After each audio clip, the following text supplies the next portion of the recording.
Selamat datang di channel Roman Kehidupan, channel yang menceritakan novel dengan judul Kaya Dalam Semalam. Jangan lupa like, komen, dan subscribe. Selamat mendengarkan.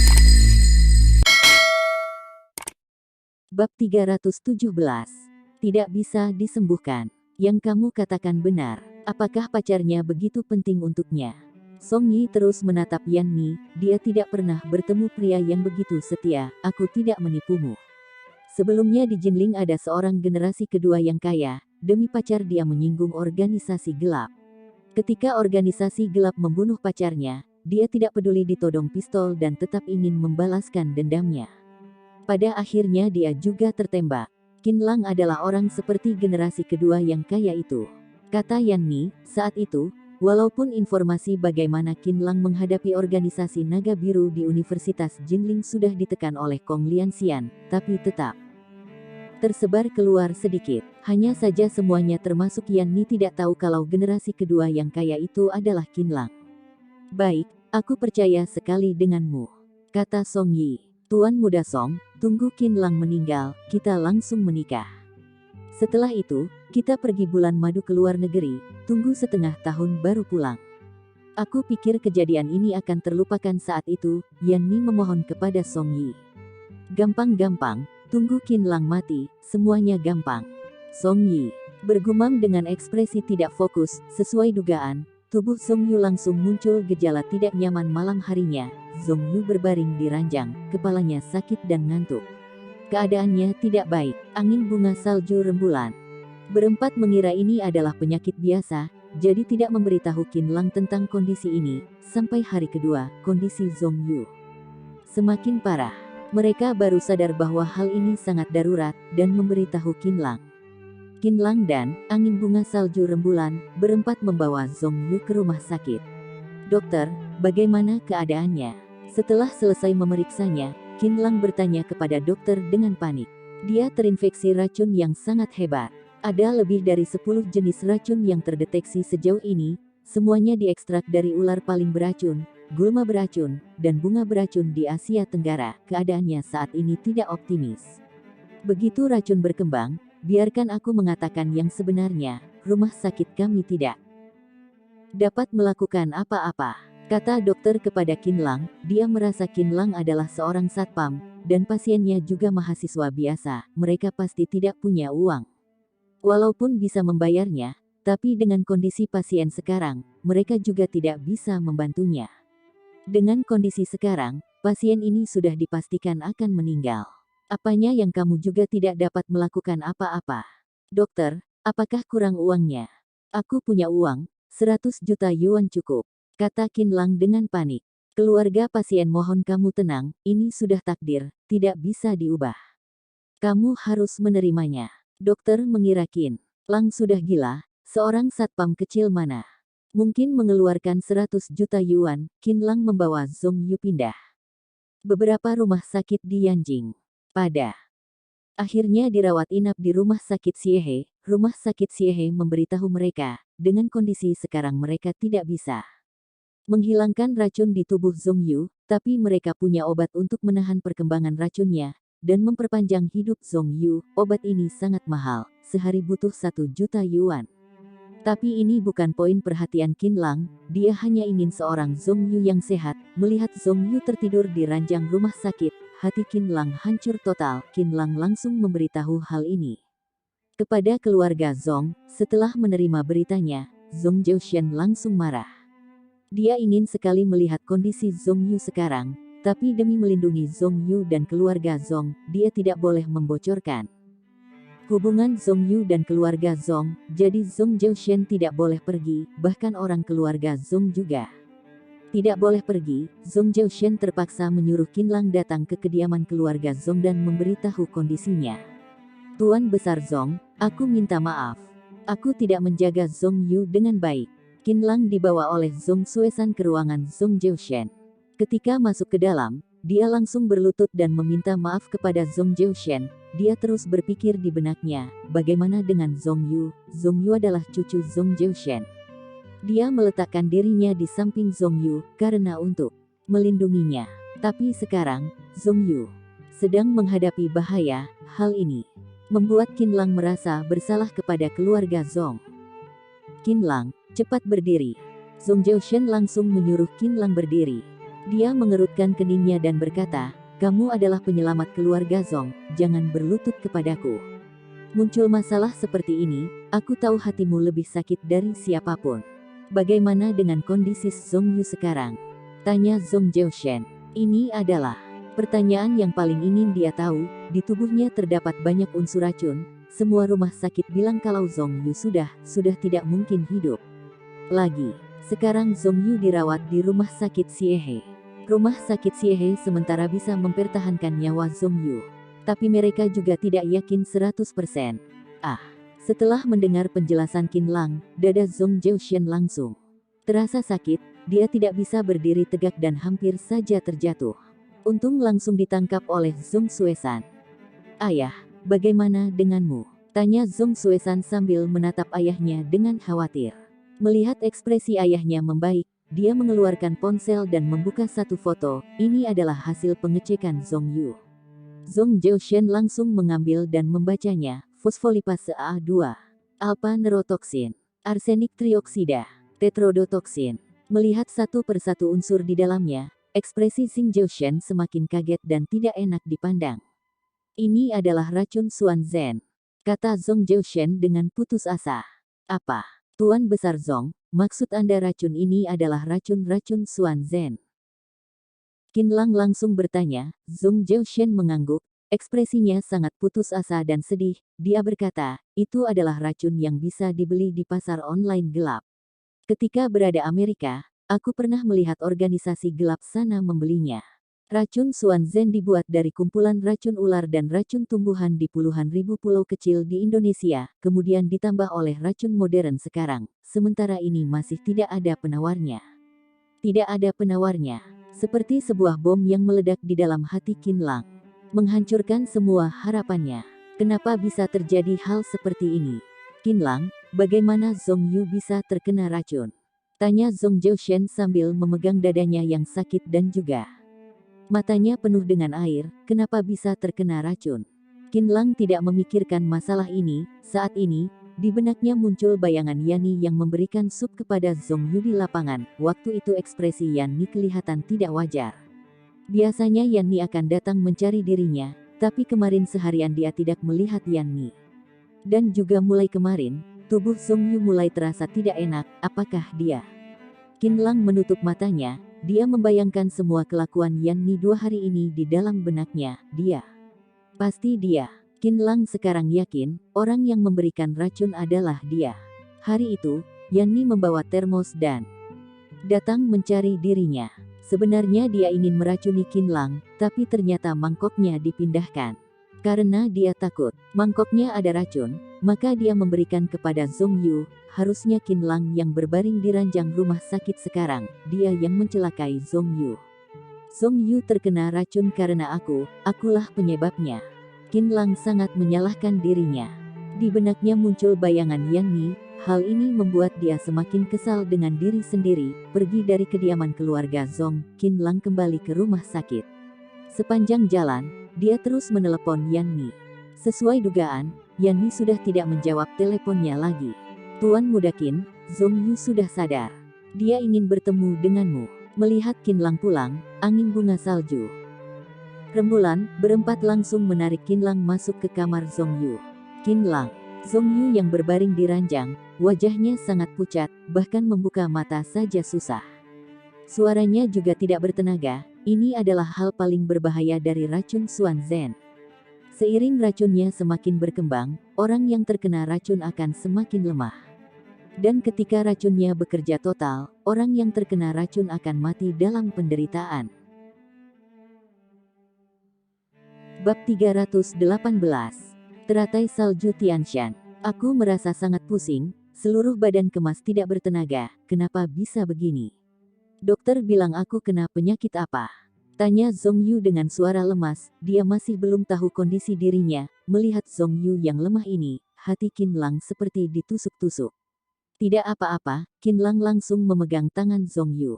Sambil tersenyum dia berkata, dokter bilang kamu masuk angin yang sangat parah. jadi perlu istirahat di rumah sakit 2 hari.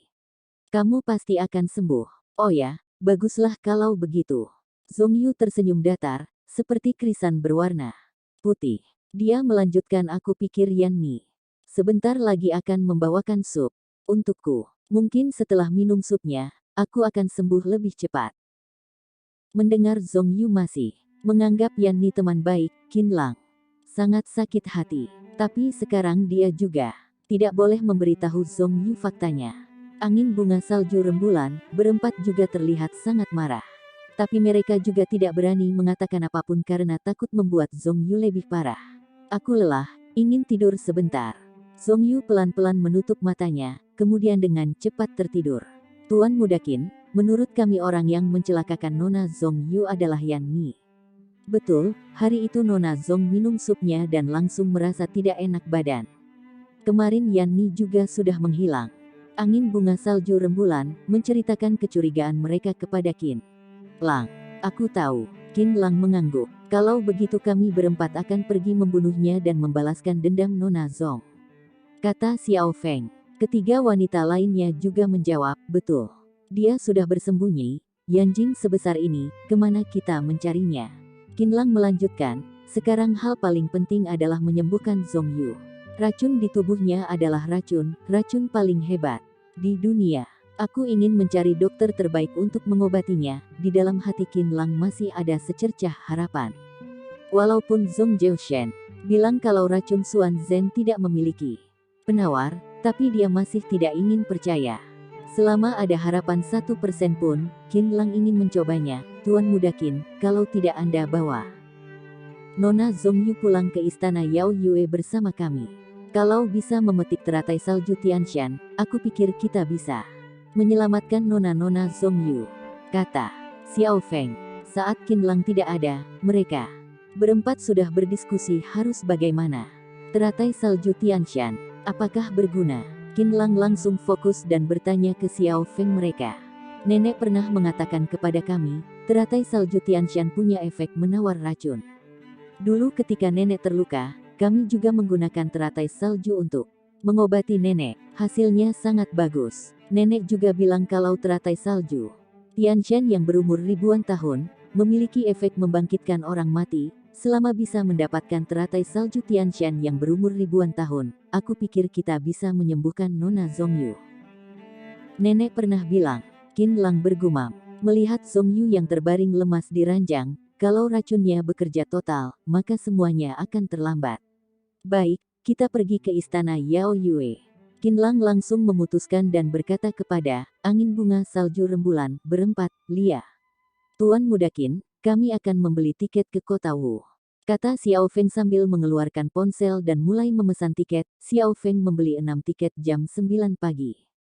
Keesokan harinya, Qin Lang juga membeli beberapa obat yang bisa menahan racun ke rumah sakit Xiehe.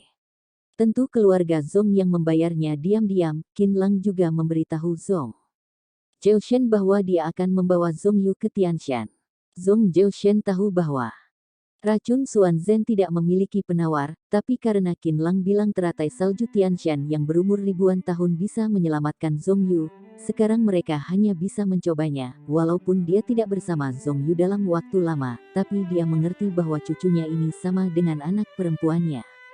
Jika dia bisa bersama orang tercintanya di detik-detik terakhir, maka dia juga akan mati dengan senang. Keesokan harinya, Qin Lang membawa Zhongyu dan angin bunga salju rembulan berempat ke Bandara Internasional Yanjing. Qin Lang masih terus menutupi kondisi badannya ke Zhongyu.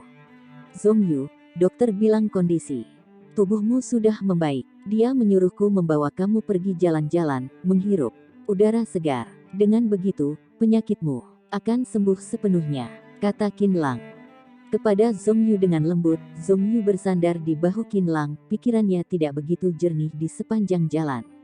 Boleh juga, aku dari dulu ingin pergi melihat pemandangan bagus di negara kita, tapi tidak ada kesempatan. Sekarang akhirnya bisa pergi jalan-jalan, kata Zhongyu dengan pelan sambil tersenyum. Melihat kondisi Zhongyu yang begitu lemah, angin bunga salju rembulan berempat juga merasa khawatir dan sedih. Penerbangan Qin Lang mereka disiarkan di lobi bandara. Ayo kita pergi. Qin Lang memapah Zhongyu, dan berjalan ke arah pintu masuk bersama. Angin bunga salju rembulan, berempat melihat pesawat mereka terbang. Seseorang keluar dari tiang lobi bandara. Dia adalah suruhan Song Yi yang datang memonitor Qin Lang. Orang ini langsung menelepon Song Yi.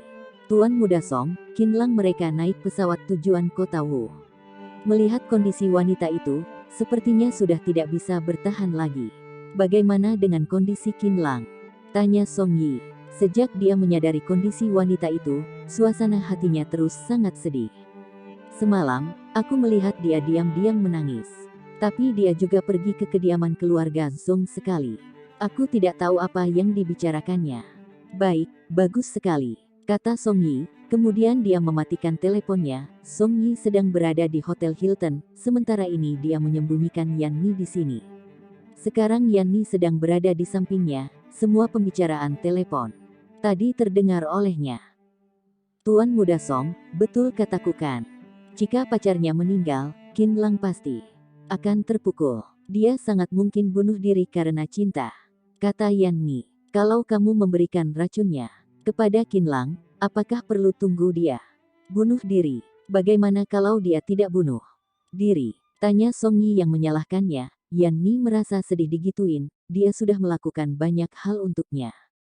Song Yi tidak seharusnya berkata begitu. Oh ya, kamu bilang kalau pacar Qin Lang bernama Zong Yu, keluarga Zong. Song Yi tiba-tiba merasa ada sesuatu yang janggal. Tuan Muda Song, apakah kamu mengira Zong Yu adalah orang keluarga Zong? Tidak mungkin. Aku sangat mengerti latar belakangnya. Dia hanyalah gadis desa dari timur laut. Dia bisa kuliah di Universitas Yanjing Nuga karena dia mahasiswa tidak mampu, kata Yan Ni. Dia sama sekali tidak tahu semua hal yang terjadi setelah Zong Yu pergi ke Linan. Apakah beneran begitu? Song Yi masih merasa curiga. Tuan Muda Song, jangan pikirkan itu lagi. Lebih baik kita mulai rencanakan pernikahan kita. Kapan kamu akan membawa aku pergi bertemu dengan ayahmu? Tanya Yan Ni dengan penuh harapan. Kenapa buru-buru? Tunggu Qin Lang mati baru kita bicarakan. Song Yi langsung menolaknya.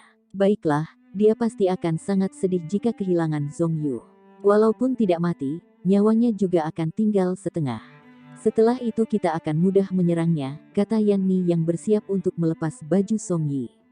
Tuan Muda Song, 2 hari ini kamu tidak datang. Aku rindu sekali denganmu. Biar aku layani Tuan Muda Song, tunggu ada waktu saja. Sekarang perusahaan sedang sibuk, aku kembali dulu. Song Yi berkata sambil mendorong tangan Yan Ni. Dia berdiri dan keluar dari kamar tanpa menoleh ke belakang. Sama sekali tidak peduli Yan Ni yang memanggilnya. Tuan Muda Song, Tuan Muda Song. Melihat bayangan Song Yi yang menghilang, Yan Ni meninju kasur dengan kesal. Dia berusaha menghibur dirinya. Tuan Muda Song beneran terlalu sibuk, lain kali dia akan menemaniku. Aku pasti akan menikah dengan Tuan Muda Song. Bab 319. Masa krisis Istana Yao Yue. Melihat awan di luar jendela yang begitu dekat, perasaan Qin Lang sama sekali tidak bisa santai. Untung Zong Yu sudah tertidur di pangkuannya. Setelah penerbangan 4 jam lebih, pesawat akhirnya mendarat di Bandara Internasional Kota Wu. Suhu kota Wu lebih rendah dari Yanjing. Baru saja keluar, Qin Lang langsung menarik erat bajunya. Uhuk-uhuk, Zong Yu langsung batuk. Zong Yu, bagaimana denganmu, Qin Lang langsung memeluknya. Dia takut penyakitnya akan semakin parah. Tidak apa-apa, kamu tidak perlu mengkhawatirkan aku, kata Zong Yu dengan pelan. Tapi melihat wajahnya yang pucat, semua orang pasti akan khawatir. Qin Lang membawa Zong Yu ke salah satu hotel di kota Wu dan mencari makan. Saat makan, Xiao Feng pergi menyewa mobil di sekitar sana. Fuf, Zong Yu memuntahkan makanannya. Setelah itu dia langsung pingsan. Zong Yu, Qin Lang memanggilnya dengan panik. Dia langsung memasukkan obat rumah sakit Xiehe ke dalam mulut Zong Yu. Zong Yu, kamu tidak akan apa-apa, kata Qin Lang dengan mata berair. Xiao Feng, kita langsung berangkat ke istana Yao Yue sekarang. Qin Lang langsung memutuskannya. Jika ditunda terus, nyawa Zong Yu mungkin tidak bisa dipertahankan. Baik, Xiao Feng langsung mengiyakan. Qin Lang mengendong Zong Yu masuk ke dalam mobil. Xiao Sui, Xiao Hua, dan Xiao Yue yang menjaga Zhongyu. Xiao Feng duduk di samping Qin Lang dan mengarahkannya. Qin Lang mengendarai mobilnya keluar dari kota Wu, dan langsung melaju ke Tianshan. Istana Yao Yue terletak di pegunungan Tianxian Puncak Ermu, sekitar 2000 meter di atas permukaan laut. Umumnya hanya sedikit orang yang pergi ke sana, kecuali beberapa pendaki gunung dan penjelajah, tapi infrastruktur Tiongkok sangat hebat. Jadi bukan hanya ada jalan umum, tapi juga ada petunjuk jalan. Istana Yao Yue hidup di zaman modern. Tentunya semua rumah dan listrik di dalamnya itu, Istana Yao Yue yang membayar orang untuk memasangnya. Dengan arahan Xiao Feng, Qin Lang sampai di pegunungan Tianshan. Pemandangan di sini berbeda dengan yang lain. Jalan dua arah yang panjang ini dikelilingi oleh gunung-gunung tinggi. Tuan Muda Qin, kematian ketua belum aku sampaikan ke Istana Yao Yue. Kebetulan kali ini kamu juga bisa mengadakan ritual penerimaan posisi ketua di Istana Yao Yue. Kata Xiao Sui, sekarang semuanya tidak penting, aku hanya berharap Zhongyu bisa segera sembuh. Kata Qin Lang sambil mengendarai mobilnya. Lia, Nona Zhongyu pasti akan sembuh, Xiao Sui berkata. Sekarang aku akan menelepon teman-teman dan menyuruh mereka pergi memetik teratai salju di pegunungan. Kemudian menyiapkan ritual untuk menyambut Anda dan Nona Zhongyu. Selesai berbicara, dia mengeluarkan ponselnya dan menelepon Istana Yao Yue. Tut-tut. Nada sibuk di telepon, tidak ada yang menjawab. Apa yang terjadi? Dia menelepon ke kantor penghubung Istana Yao Yue. Seharusnya nomor ini ada penanggung jawabnya, kenapa sekarang tidak bisa tersambung? Hati Xiao Sui seperti tergantung, dia mencoba menelepon sekali lagi. Tut-tut. Setiap kali mendengar suara nada sibuk, perasaan Xiao Sui semakin tegang, rasa paniknya semakin bertambah. Kring. Akhirnya teleponnya tersambung. Xiao Sui langsung senang, dia mengira dirinya berpikir kebanyakan. Ketika baru mau bicara, suara dari ujung sebelah sana langsung membuat hatinya yang sudah tenang kembali bergejolak. Kakak Sui, tidak baik. Karena ketua dan 4 pengawalnya sudah tidak berada di istana selama beberapa bulan. Yiyu, Sueji, Bingleng dan Zuihun beberapa organisasi lain menyerang istana Yao Yu hari ini. Mereka ingin merebut istana Yao Yue kita. Sekarang semua kakak adik seperguruan sedang menahan mereka.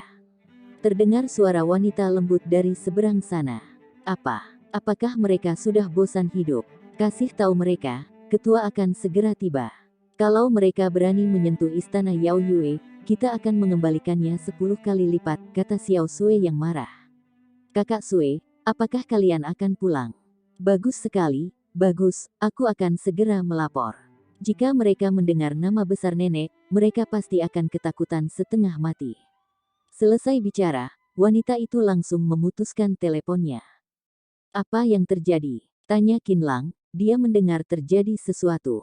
Tuan Muda Qin, karena ketua dan kami berempat tidak berada di istana Yao Yue, organisasi lain di Tianshan memanfaatkan kesempatan ini untuk menyerang istana Yao Yue.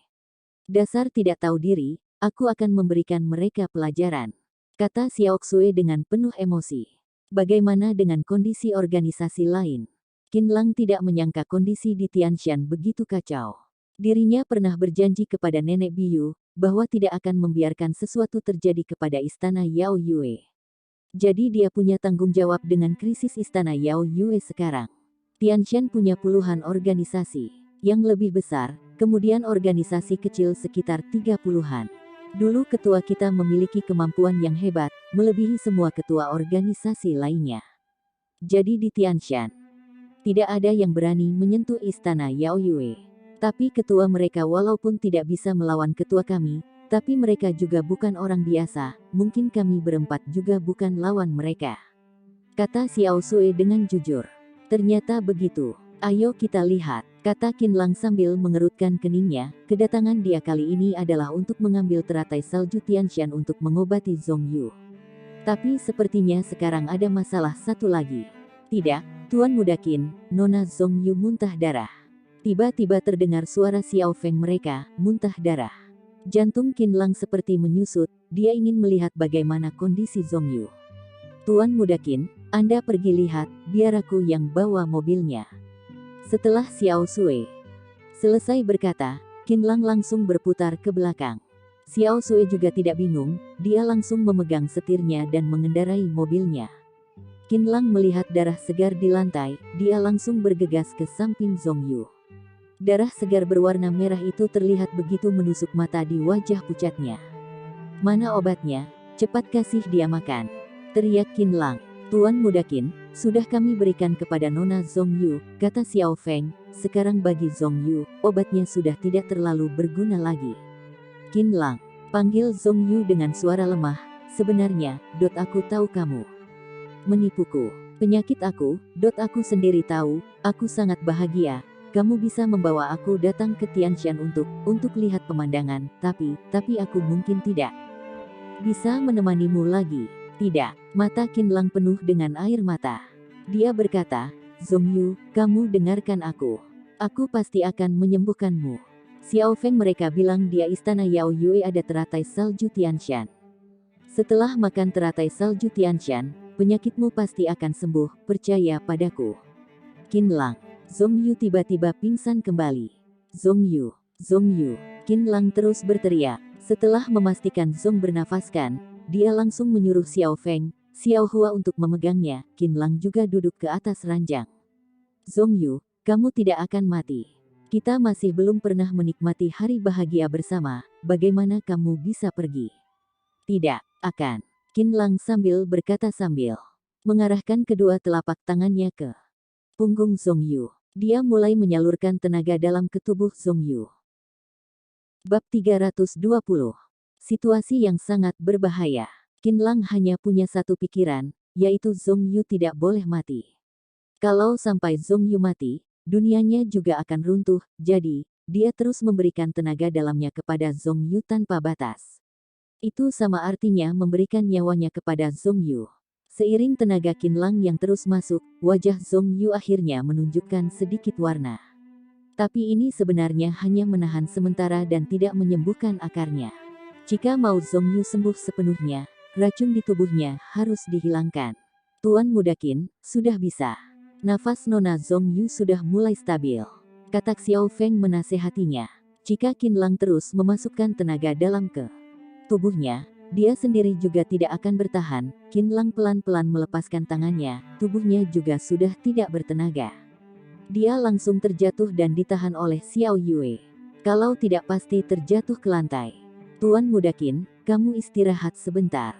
Xiao Feng meletakkan Zhong Yu ke ranjang, kemudian juga membaringkan Qin Lang ke ranjang. Melihat kondisi Zhong Yu yang sedikit membaik, Qin Lang merasa lebih tenang.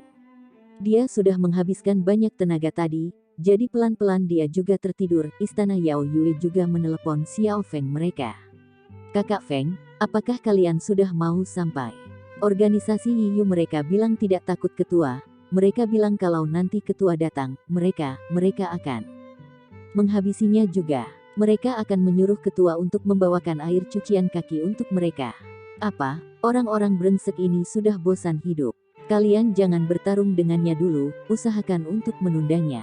Tunggu ketua datang, kita bereskan mereka sekaligus," kata Xiao Feng dengan kesal. "Lia, hanya saja jumlah mereka semakin bertambah. Mungkin ketika kakak Feng belum sampai, istana Yao Yue akan hancur oleh mereka. Tidak peduli menggunakan cara apa, kalian harus menahannya sampai kami pulang. Saat itu adalah kematian mereka." Xiao Feng memberikan perintah. "Xiao Sui, cepat, kondisi kakak adik kita sangat berbahaya," kata Xiao Feng yang duduk di samping kursi pengemudi. "Iya, bagaimana dengan Tuan Muda Qin?"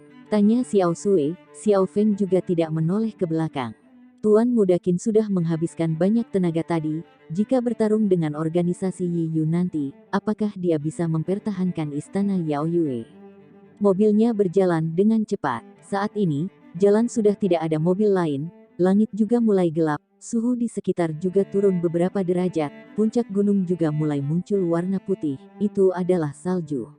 Tianshan sepanjang tahun selalu tertutup oleh salju. Setelah 3 jam, mobil akhirnya berhenti. Xiao Sui dan Xiao Feng berjalan ke belakang. "Tuan Muda Qin." Xiao Feng menepuk wajah Qin Lang. Qin Lang pelan-pelan sadar. "Sudah sampai?" tanya Qin Lang. "Lia, dari sini sampai istana Yao Yue masih perlu berjalan beberapa kilo. Mobil tidak bisa lewat," kata Xiao Feng. Dia kemudian bertanya, "Apakah badanmu baik-baik saja?" "Tidak apa-apa, ayo kita pergi." Qinlang langsung berdiri. Tenaga dalamnya sangat kuat, hanya dengan tidur sebentar, sudah kembali seperti semula. Lebih cepat sampai di istana Yao Yue, lebih cepat mengobati penyakit Zhong Yu, sambil berkata, Qinlang langsung menggendong Zhong Yu dan ingin turun dari mobil. Tuan muda Qin, jangan terburu-buru, pakaikan ini ke Nona Zhong Yu dulu. Xiao Feng mengeluarkan sebuah mantel, ini bulu rubah, sangat tahan dingin. Suhu di atas Tianshan sangat dingin, kita bisa mengeluarkan panas saat berjalan. Tapi, Nona Zhong Yu tidak bergerak, dia bisa kedinginan. Pakaikan ini dulu. Qinlang memakaikan bulu rumahnya kepada Zhong Yu, kemudian menekan titik nadi Zhong Yu agar dia tertidur. Kemudian mengendong Zhong Yu keluar dari mobil, suhu di luar beneran sangat dingin, perkiraan sekitar -5 derajat. Ketika berbicara bisa terlihat uap panas dari mulut kita. Tuan muda Qin, kalau tidak biar kami berempat yang angkat Nona Zhong Yu saja, kata Xiao Feng. Mereka sangat jelas dengan posisi mereka berempat, sebagai pelayan mereka harus membantu ketua mereka. Ayo pergi, kita harus sampai di istana Yao Yue lebih cepat, kata Qinlang yang tidak mempedulikan sarang Xiao Feng. Siap, di antara angin bunga salju rembulan, berempat, Xiao Feng dan Xiao Hua memimpin di depan, Xiao Sui dan Xiao Yue berjalan di belakang. Dengan pantulan cahaya bulan dan salju, pemandangan di sekitarnya masih sangat jernih, karena Qinlang mereka jalan kaki, jadi tubuh mereka bisa mengeluarkan panas, sehingga mereka tidak dingin. Setelah 1 jam lebih, mereka akhirnya bisa melihat cahaya di puncak Ermu. Tuan muda Qin, itu adalah istana Yao Yue, kata Xiao Feng kepada Qinlang, sambil menunjuk ke arah cahaya itu. Baik, ayo kita pergi. Ketika Qinlang semakin dekat ke istana Yao Yue, mereka melihat mayat yang berserakan di tanah. Ada dari organisasi lain, ada juga dari istana Yao Yue, emosi, angin bunga salju rembulan. Berempat juga sangat bergejolak. Mereka ingin sekali bergegas ke istana Yao Yue dan menghabisi semua orang yang masuk ke istana Yao Yue. Ketika mereka berada sekitar 500 meter dari istana Yao Yue, mereka melihat banyak sekali orang di depan gerbang istana Yao Yue. Itu adalah orang dari organisasi lain, perkiraan ada ribuan orang, ada beberapa ratus wanita yang dikelilingi oleh mereka. Raja Mata Biru, aku sudah memberikan kalian peringatan. Ketua istana Yao Yue, kami sudah di perjalanan pulang, kalau kalian berani menyerang istana Yao Yue, apakah kepala kalian siap untuk diganti? Seorang wanita yang memakai baju biru berdiri di depan para wanita istana Yao Yue. Dia tidak takut sama sekali berada di depan pemimpin organisasi lainnya, dia bernama Aking. Ketika angin bunga salju rembulan, berempat pergi dari istana Yao Yue, dia yang sementara memimpin. Nona Aking, betul. Tapi ucapanmu itu sudah kamu katakan beberapa jam yang lalu, aku juga sudah menjawabnya. Kalau kamu tidak ingat dan mengulanginya, biar aku jawab sekali lagi, kata seorang pria paruh baya yang terlihat kuat. Dia adalah Raja Mata Biru, ketua dari organisasi Yiyu. Karena matanya berwarna biru, jadi orang-orang memanggilnya Raja Mata Biru. Sebelumnya kami beberapa organisasi harus menuruti istana Yao Yue kalian, kami sangat tidak senang. Tapi karena nenek biyu kalian memang hebat, kami harus mengalah kepada kalian. Belakangan ini kamu menyadari nenek biyu sudah beberapa bulan tidak pulang. Aku diam-diam memberitahu ketua organisasi lainnya untuk menghancurkan istana Yao Yu kalian. Tidak disangka ketua dari organisasi lain juga punya pemikiran yang serupa. Karena begitulah, ada pemandangan seperti hari ini. Sekarang, 13 organisasi besar dan 36 organisasi kecil berkumpul di sini, hanya untuk meratakan istana Yao Yue kalian. Mengalahkan kalian sangat gampang. Tadi kamu bilang kalau nenek biyu akan pulang, bukan? Kebetulan sekali, kami akan membereskannya sekalian. Walaupun kemampuan nenek biyu hebat, tapi kami tidak percaya dia bisa menghadapi kami bersamaan. Raja Mata Biru menatap Aking dan berkata dengan santai. Dia lalu melihat ketua organisasi lain dan bertanya, betul tidak semuanya? Semuanya langsung mengiyakan. Betul, nenek biyu pulang hanya untuk mencari kematiannya sendiri. Nenek biyu membutakan salah satu mataku, hari ini kalau dia berani datang, aku akan membuatnya membayar 2 kali lipat. Istana Yao Yue kalian sudah berada di tangan kami, cepat menyerahlah. Kalian jangan berkhayal, kemampuan ketua kami sangat hebat. Walaupun kalian lebih banyak 10 kali lipat juga bukan lawannya. Teriak Aking. Wanita kecil, kamu jangan teriak lagi, lebih baik letakkan senjata kalian dan sambut kami dengan baik. Setiap orang mandi dengan bersih dan tunggu kami di kamar. Mungkin saja kalau kalian bisa memuaskan teman-teman kami ini, kami akan melepaskan kalian. Seorang pria gendut dan pendek berjalan ke depan dan berkata. Dia bernama Tikus Tanah Sui, ketua dari organisasi Sui Hun. Selesai berkata, orang-orang dari organisasi lainnya juga ikut tertawa. Betul, layani kami dengan baik, maka kami akan melepaskan kalian. Aku dengar kalau ranjang istana Yao Yue besar dan juga nyaman. Istana Yao Yue memiliki 700 lebih wanita, kami ada puluhan ribu orang, beberapa orang bermain dengan satu wanita juga boleh. Semua wanita di istana Yao Yue sangat cantik, melihatnya saja membuat hati bergejolak.